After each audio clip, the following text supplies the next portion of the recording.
Guys, it's Khal here from Khal Sabers. Has been a while since I last made a video. It's been pretty busy here, just sorting out my new workshop and everything. So I'm finally moving off my kitchen table where I used to make my lightsabers and solder them all. I used to do it all on my kitchen table and tools in my garage and stuff. Now I have a designated workshop for it. So it's been pretty manic moving in there for the past few weeks, and there were some builds that I had to catch up on. One of which was for Kristen, who originally wanted her lightsaber fixed for Celebration, but I think she was waiting on some costume parts to arrive, and they didn't arrive, and so she couldn't use the lightsaber. So it bought me a little bit more time with regard to that. Kristen got in contact with me a while ago after a recommendation from a friend, and said that she had a SaberForge Venom, the hilt you see here, and there was some problems with it. I think like the colour of the purple, and also when it would have like a clash, it would just like shut off really. So I've done quite a lot of SaberForge repairs. I've definitely done my fair share. Easily probably more than 30 of them, just by general people contacting me, because a lot of the time, obviously, if you live in the UK and your SaberForge Saber is out of warranty, if you have it for a year, obviously you need someone who can fix it here. So that's usually what the case is with me. Now I took the Saber, got it from Kristen, and I charged it straight away, and it seemed fine.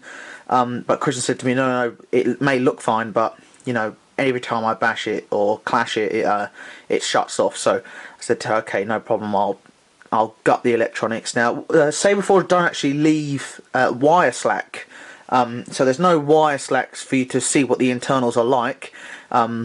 You literally can't pull out the electronics just to check if everything's alright.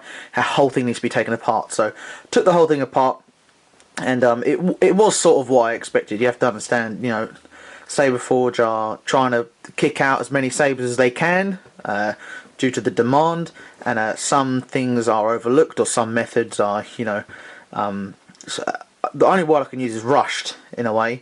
You know, I spent almost like 2 days making sure the install was right on here. Now, we had a bit of a budget to stick to with Kristen's repair. You know, we didn't want to put all new switches in, all new recharge port in, all new parts in. We wanted to use as many parts as she had, because the soundboard that was inside it was a spark colour.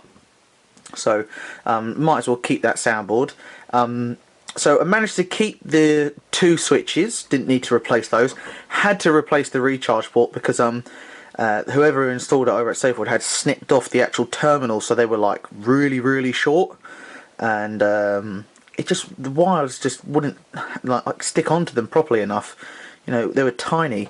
They did the same with the switches as well, but because the switches still worked, I still used them.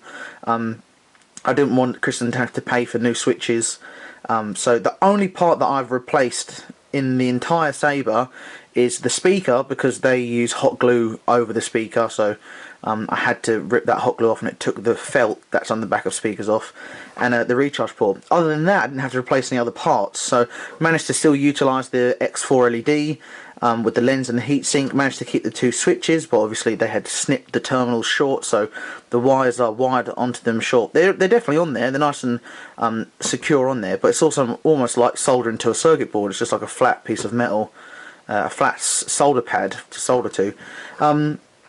But yeah, recharge port is a new one because it had to be changed, and we've got a nice chassis inside it now. So it's one of the uni board chassis. So Goth3 Designs, as many of you know already, has these chassis systems.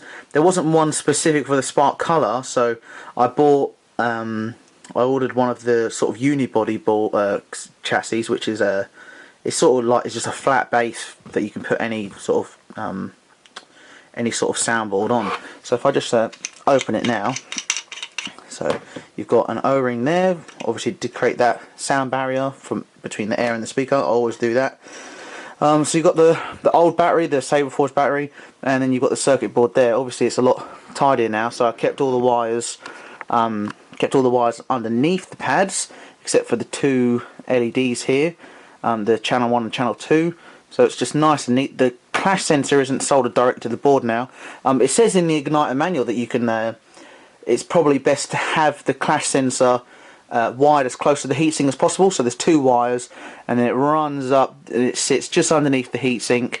It's heat shrunk, and it would provide better clash effects, I guess. So I did that. So it's a nice clean install now. The wires are cable tied just in there, so it's nice and neat. There's a little bit of foam as well, just as it acts as a shock absorber, because the chassis size is just a little bit smaller than what the internal diameter is. Also got the 28mm speaker, which is secured on there. And yeah, when you want to, I don't know if she wants to make SD card changes, I doubt it, but you know, you can just sort of coil it back in. You see, it's got that natural spring. Just pop your O-ring on like that, and then use the pommel just to screw it back on. That way the pommel isn't pressing against the speaker, so you just screw it on, and it's nice and no rattles or anything. And yeah, oh, went too much out of frame there. Yeah, so it's all repaired now, luckily. SaberForge dual phase Works well. I think this is one of the older SaberForge models, but got working on nicely. And the main thing is that when it clashes, it's not shutting off. So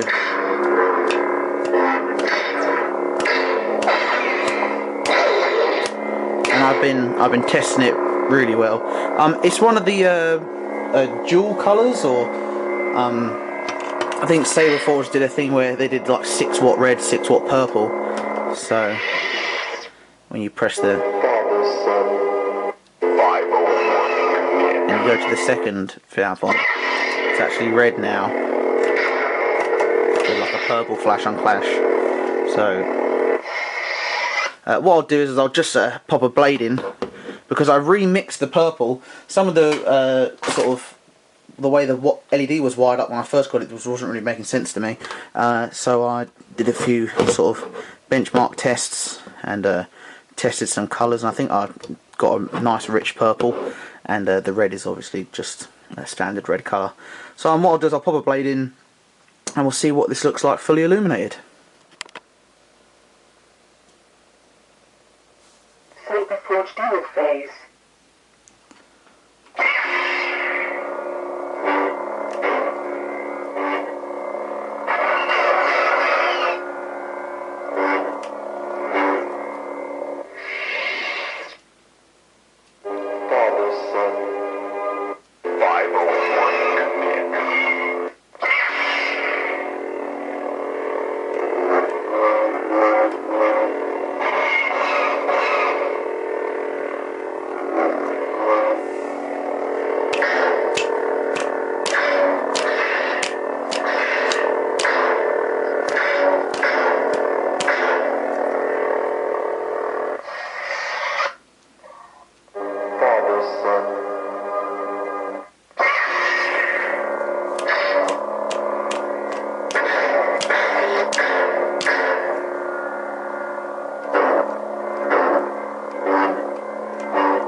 Was the blade demo there, guys. Saber's all finished, Kristen, so get this shipped out to you sort of this week. I hope you're happy with it, now that you've got a nice chassis in there, a lot more solid, so you can use it with your other Saber, because I know this is part of staff. But yeah, hope it all goes well and that you don't have any more problems with it in the future. Obviously if you do, just let me know. And yeah, guys, if you like my videos, go ahead and click subscribe. You can be notified on all my future projects. I've definitely got some more stuff in the pipeline media wise, and thanks again for watching as always, and I'll catch you on the next video.